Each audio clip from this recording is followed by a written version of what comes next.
So there are those, and Nick and I were talking about this. I tend to be much more of an even keel guy, not very emotional. Neither is Nick. But there are those I've noticed. Depends on who you ask. Yeah, that's okay. Yeah, I'm not married. I don't have to think about the way you do. But Yep. there are those people who do have a tough time, and I've seen on some social media people put up a video where they have a breakdown, and this is just too much for them to handle. So we do have to realize, even if you're not one of those who is having a tough time, there are those who do. So, she told me how to pronounce this name. Dr. Frank Del Real. Del Real. Okay, thank you, Nick. Appreciate you were close, that. Glenn. Yeah, I was close. All right, so he's on the phone with us. Doctor, thanks for coming on. Thanks, Doctor. Hey, thank you for having me. So for those people who are watching this and going through this all with us right now, one of the things I wonder about is, do they just have the news on too much and maybe they should turn it off once in a while? I think some do, Yeah. and the problem with that is that it can develop into anxiety and panic and depression, and a little bit of that is probably healthy. It's when you do it a lot. I'm not saying don't be informed. You absolutely should be informed, but I think too much of it can be deleterious to our Okay. Are these people that might be going through a bit of a problem as they see all of this unfold, folks who would normally, on a day-to-day basis, have some issues anyway, or is this brought on something? I mean, I could understand somebody, they just didn't see a pandemic coming and it caught them by surprise. What are we dealing with there? Right. Yeah. So I'm concerned about two groups of people. The one, and you mentioned both of them. The one group is the ones that have already had a predisposition to, say, panic disorder or anxieties or depression or trauma, and that this situation, this pandemic, is just exacerbating those symptoms that are already there. A good example would be somebody suffering from obsessive compulsive disorder.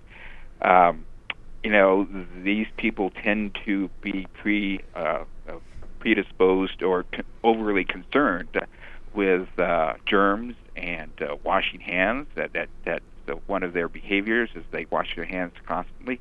Well, this pandemic now has just contributed to that behavior. So I am concerned about those people, and I would encourage them to stay close to their mental health providers, to their counselors, their therapists, their psychiatrists, and I know that those are people that we're concerned about. The second group would be those that were doing just well before all this happened, and then suddenly they start watching news, and they start getting a little panicky, and they start having anxiety. And that's a healthy response, actually. And there's nothing wrong with a spurt of panic or anxiety, because that tells us that there's something wrong, and that we need to perhaps get into action. And it's really an instinctual response. It's when these anxieties and panics persist for long periods of time. Instead of a few hours or a day or two, they persist for weeks. And then also when these things begin to affect us and our ability to function in a normal way. In other words, our level of functioning begins to deteriorate. Those are the two concerns about these responses that we have. Well, and when it comes to those concerns, I mean, how do people address those? I guess they would seek out somebody like yourself. That's one thing I would suggest. There are other practical things you can do. Is again, keep up your normal routine. There are things that we aren't able to do, and there's part of that I want to speak to. It also is the grief and loss that people are going through. Okay, but let me ask you, is it okay if I consider toilet paper hoarding a mental disorder? I wouldn't call it a mental disorder. I would call it a reaction. Okay. To panic and anxiety. Okay. But let's talk about that panic and anxiety, because it seemed to me what you were saying before, and a good idea for those people who do suffer from this, or maybe were sort of blindsided by all of this, is keep yourself busy, especially the normal daily routine as close as they can get to it. But if not, invent another routine so they're not dwelling on this. Absolutely.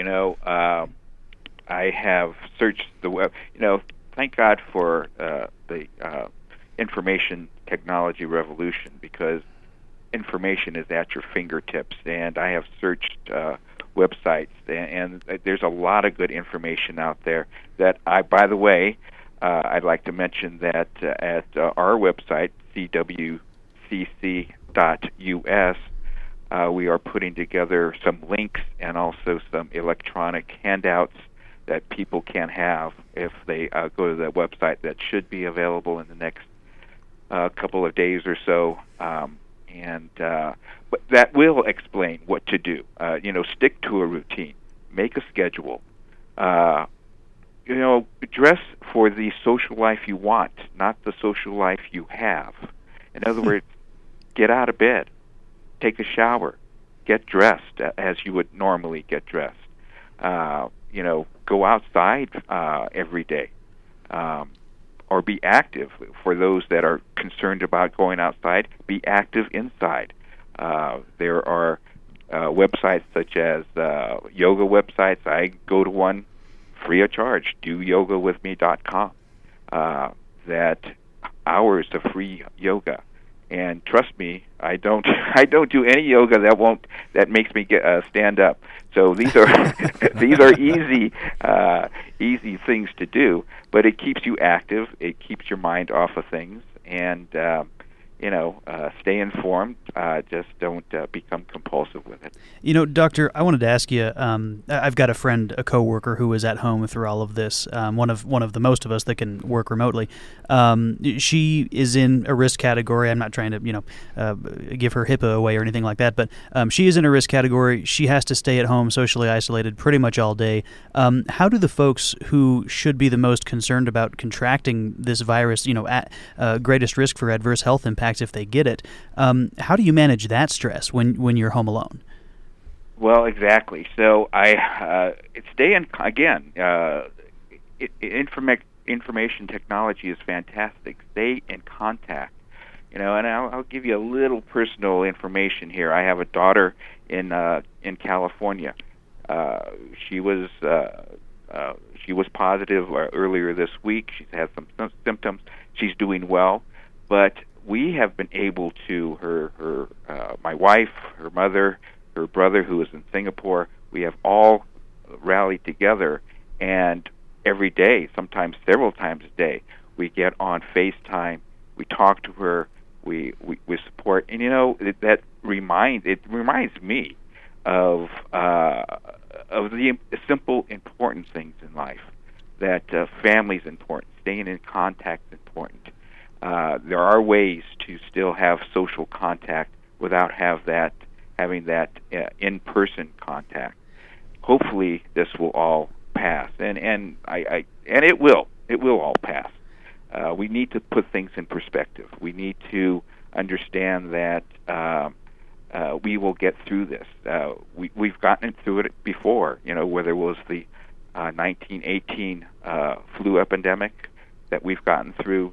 9/11, we've gotten through the financial and housing crisis in 2008. We'll get through this.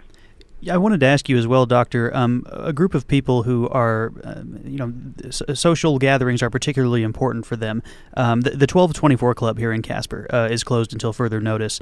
Some of those AA or NA meetings are being held virtually to practice good social distancing. What guidance can you give folks who might be struggling with that, or maybe folks who aren't in that kind of a program but still now are at home? Maybe the glass of whiskey or whatever is more appealing. Maybe there's not a feeling like, hey, I have to wait till 5 o'clock anymore. Right. Yes. So, there always have been AA and NA meetings online, and they're easy to find. Just type in Google AA meetings or NA meetings, and they'll pop up almost any time of the day, 24/7. And I've always referred my patients who have substance use disorders to these websites if they for other reasons can't make an in-person meeting, and nowadays that's the case.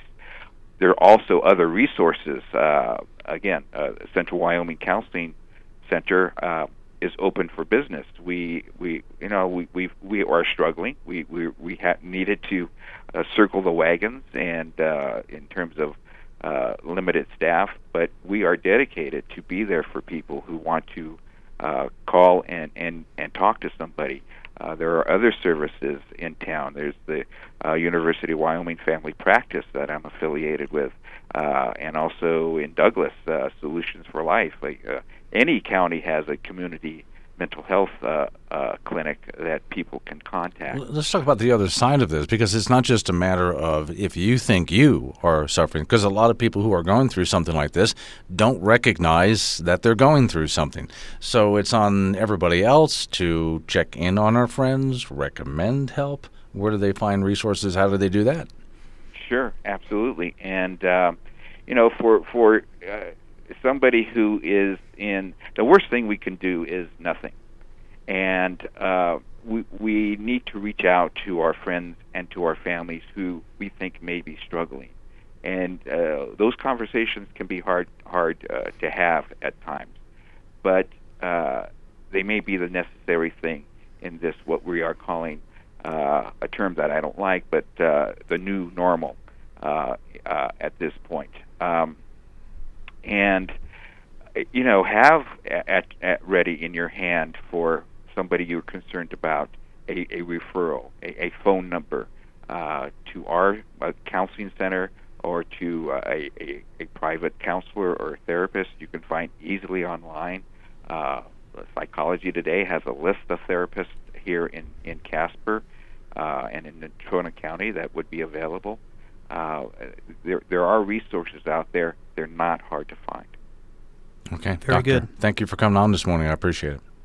And thank you for having me. I'd like to thank the both of you and, of course, Lady Alex for putting this together. I think it was an important service. Yeah, she's one in a million. Thanks a lot, All right. Doctor. 9:44 is the time. You're listening to a special town hall. Wake Up Wyoming.